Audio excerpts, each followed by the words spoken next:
Welcome to Legacy Leaders, a weekly talk show with national and local thought leaders on issues impacting the South Florida Black community. Now introducing our host, Anne-Marie Sorrell. Hello and welcome to Legacy Leaders. I'm your host, Anne-Marie Sorrell, President and CEO of the Mosaic Group. Today I'm joined by Gerald Hawkins Sr, founder, and Robert L. Jackson III, co-founder of Fathers M.I.A, and we will discuss the importance of bridging the gap between fathers and their children. I'd like to now welcome Gerald and Robert. Welcome, gentlemen. Welcome.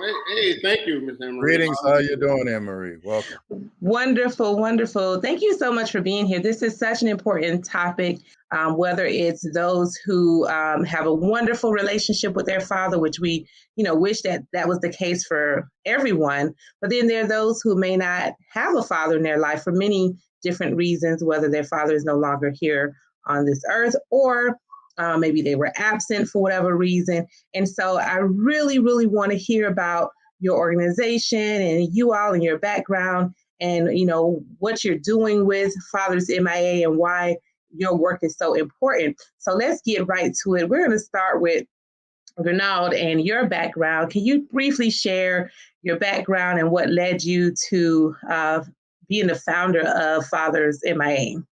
Yes, Marie, thank you for having us here today. We consider it such an honor to be on such a show as yours, and we just wanted to say thank you.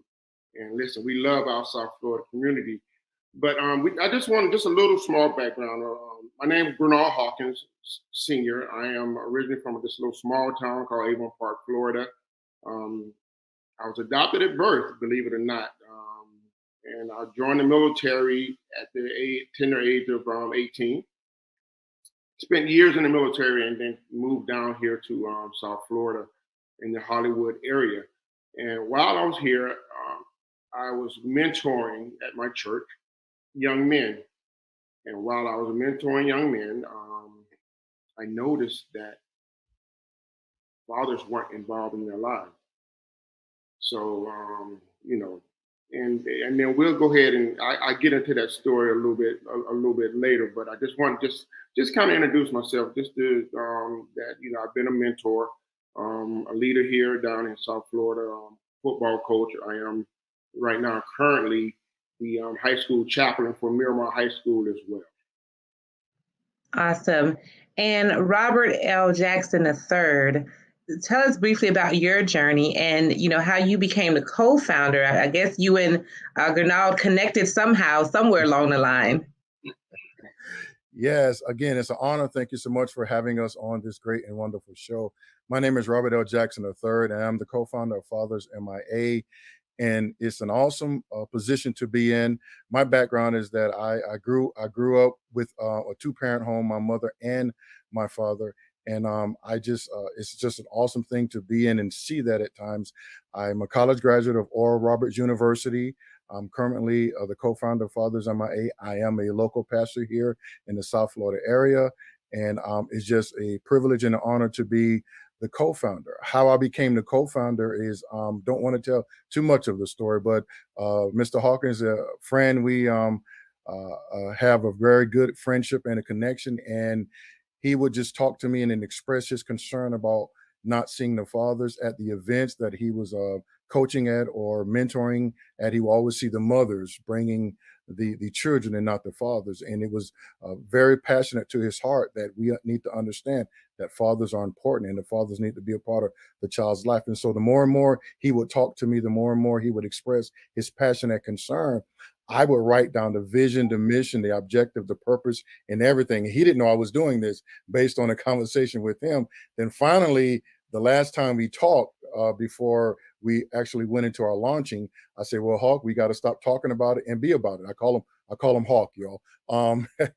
And he's like, what are you talking about? I said, well, we have our articles in corporation. We have a 501c3. We are a legitimate organization. Let's move forward with this great vision that you have. And that's how it started. Wow, that's amazing. I love that. Don't talk about it, be about it.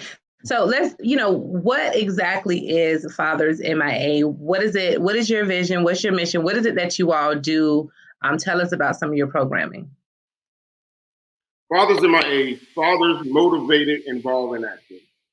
We, when people first look at the M.I.A, they think missing in action, or either Fathers Miami, but it's fathers motivated, involved, and active. We want to move those fathers that are missing in action to motivated, involved, and active. And as I started to say, I was mentoring, and I would notice that the kids would be dropped off by their mothers, and the fathers were always MIA, missing in action, or either coaching football with my kids, and mothers would drop their kids off to the practice, and fathers were always missing in action, unless their son was the superstar. Then this father would show up for the games for bragging rights, but the son wouldn't see their father no more until the next football game, which was the next week. And after the football season, sometimes he would barely see him at all. So that's where we have the heart that pulled the heartstrings. That's when we was like Mr. Jackson was saying, listen, guys, it pays to have a great friend. You know what I'm saying? Someone that can help motivate you. And as I was, like I said, like Mr. Jackson was saying, as I was talking about it, he was writing everything down, and here we are today. And we have really been actively trying to mentor the fatherless and try to help get these fathers to see the importance that they are to their child. Well, thank you for that. So is the organization just focused on fathers and their sons, or do you also include fathers and, sons and daughters? Right. The organization is based on fathers and children. And so we have different events throughout the year that we deal with the young ladies, where we have a spring gala every year during the month of April. And we work with first responders, police officers, because they already passed the background checks. We don't have to worry about them. Do a simulated father-daughter dance. And so we have these sessions, 9 sessions that we go through with these young ladies, teaching them motivation, teaching them etiquette, teaching them boss up entrepreneurship, how important they are. Then they have a healing session with our psychologists to deal with some of the hurt, the pain, and the trauma that's there. And so then we have our golf tournaments or our bowling tournaments with the young men, to pour in the young men and let them know how important and significant they are. And the reason that we don't concentrate on one above the other, but we know that it is important that we get our young men on track, because they're going to be the leaders. And if we look at it foundationally at times, they are going to be the leaders of the home or have a great, significant, important influence in the home. And so they need to be a part of the home in a child's life. Do you have any stats or information on why there is absenteeism? I mean, there's a lot of theories that are out there, and sometimes fathers get a bad rep that shouldn't get a bad rep, and then sometimes they get a bad rep because they should get a bad rep. So what are the actual trends that you all see in this work, of why fathers may not be as engaged, and then do you see a change with the engagement as you work with these fathers? Some of these fathers do what they've seen. A lot of our fathers never had a father, so they don't know how to be fathers. Some of our fathers are getting a bad rap. There's a lot of fathers that are out there that's trying to be involved in their kids' lives, but sometimes the conflict is there because sometimes the mother has that barrier that's set up. If you're not with me, I don't want you around the kid, or either giving that father a hard time. So we try to engage both fathers, the father that is missing in action, and also those fathers that are motivated, involved, and active. We partner. We have attorney Joseph, where he is going to be helping us give classes to fathers, help them matriculate through the court system, knowing the lingo and knowing how to get more involved in their child's life by legally going through the courts to help them to be more involved. We got those fathers who are that are incarcerated who can't be in their child's lives. We deal with kids whose fathers are also deceased. So we mentor we try to mentor on every level, mentoring the fatherless, and we try to mentor the fathers, help them. We have a curriculum that shows them how to be a better father. And we give them the statistics of a fatherless child, like 85% of youth that grew up, that go to prison, grew up without fathers. 71% of kids that are high school dropouts grew up in a fatherless home. 85% of kids that are labeled that have those behavioral disorders come from a fatherless home. So we try to let these fathers know, listen, no matter what society is saying, you are important and you are needed. Thank you. Robert, you want to add anything to that, especially from a pastoral viewpoint that you said? Well, the thing is, one thing that I want to add, and don't want to get too much into it, but we have to look at it also that there is things placed systematically for the plight or for the fail of the Black father or the Black man. We just have to understand that things are set in place. So when that happens, the Black father, the Black male, is already starting at a deficit, for lack of a term, because there's already things set up systematically for them not to succeed or be successful. So they have to push through a lot of these things. A lot of the things that Black fathers deal with or go through systematically, a lot of the fathers of different races and groups don't have to deal with.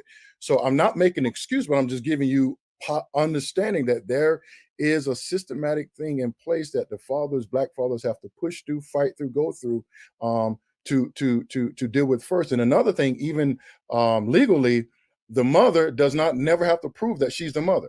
She's automatically receiving and giving the rights. But the father has to prove, has to jump through hula hoops. The ones that want to have to fight for that paternal position. So a lot of things are set in place that is not in the favor of the father really wanting and desiring to be the influential piece in a child's life. And so that's what I want to add. And from a spiritual understanding, it is important that regardless of what belief or what faith the person have, you have to grow yourself and understand yourself spiritually. You have to, because you have to teach that legacy. You have to be that role model. You have to give good and sound advice. So that's some of the things that I see. Absolutely. Well, gentlemen, we're going to take a quick break and we'll be right back to continue this discussion.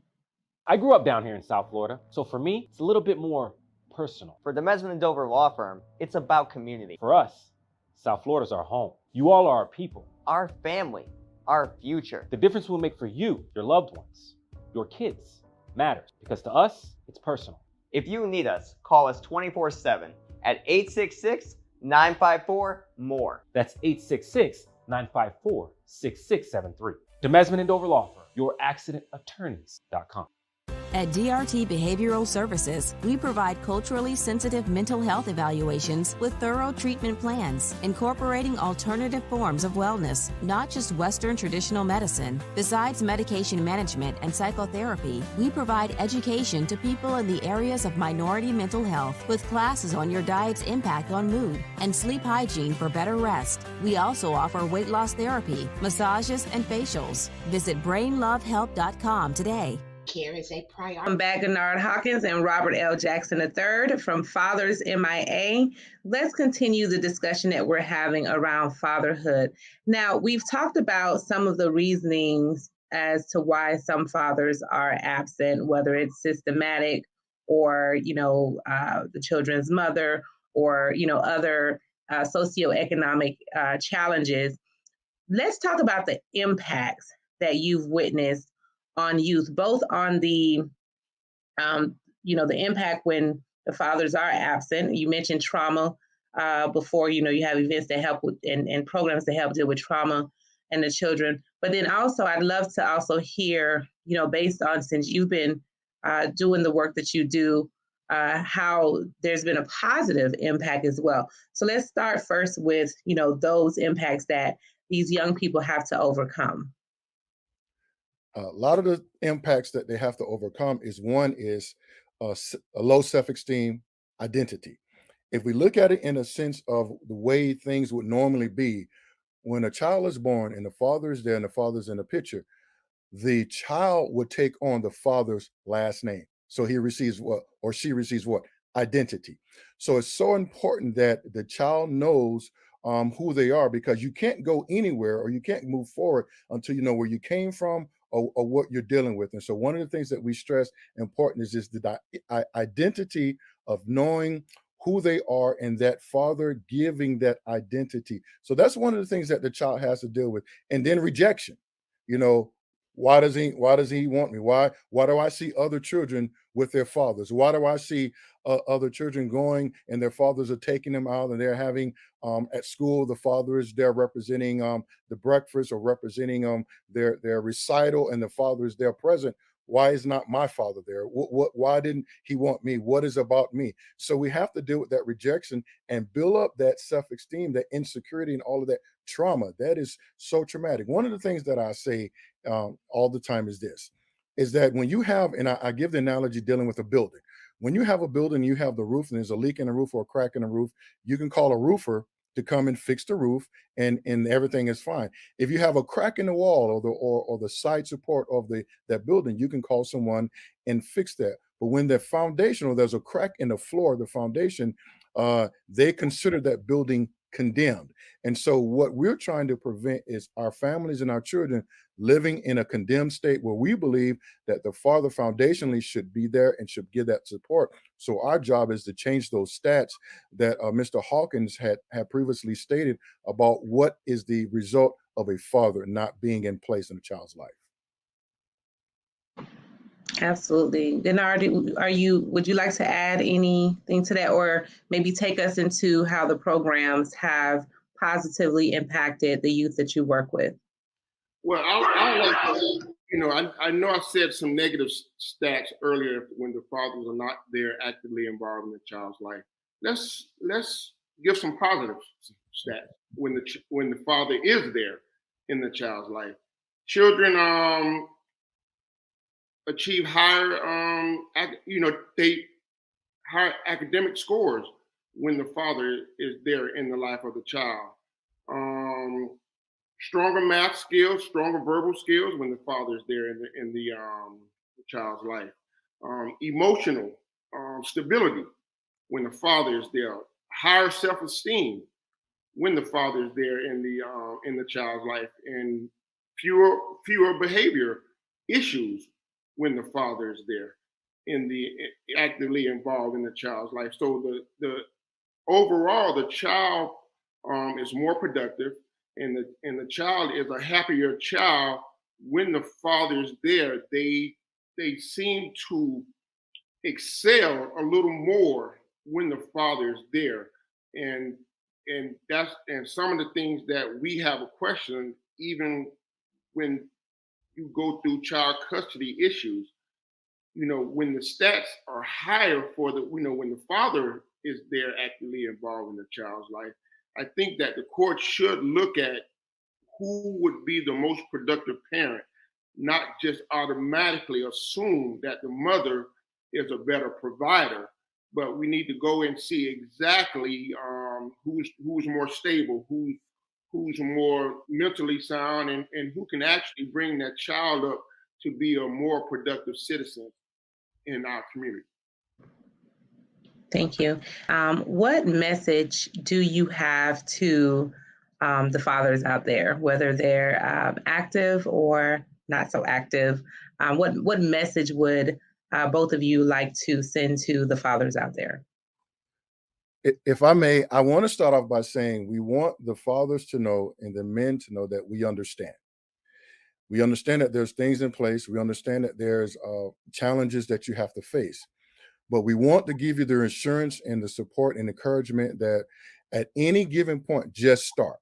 Whatever it may be, take the first step, initiate, take the first step, make a movement towards being that father or being part of your child's life, whatever it may be, whatever you have to go through, whatever step it is, take that initial step. Stay strong, stay vigilant, do not give up, do not get discouraged, do not be depressed. Don't worry about mistakes that was made in the past, but take this opportunity now to make steps moving forward positively. And not only would it be great for the child, but it will also be great for you, because then that it relieves some of the burden off of you and the low self-esteem or even the things that you may be dealing with psychologically as a father. So be strong, be understanding. We understand. Take that first step, be initiative, and just become a better father. And lastly, and real quickly, what would you say to the uncles, the grandfathers, the community leaders, for those children who don't have a father for other reasons, or their father may just not ever step up? Is there any advice you can give to those men out there who may be able to bridge that gap for those children? One of the things I would say, there's a saying that we always would say, it takes a village to raise a child. And so let's keep that mentality and let's make those sacrifices and make investments and investing our time into our children.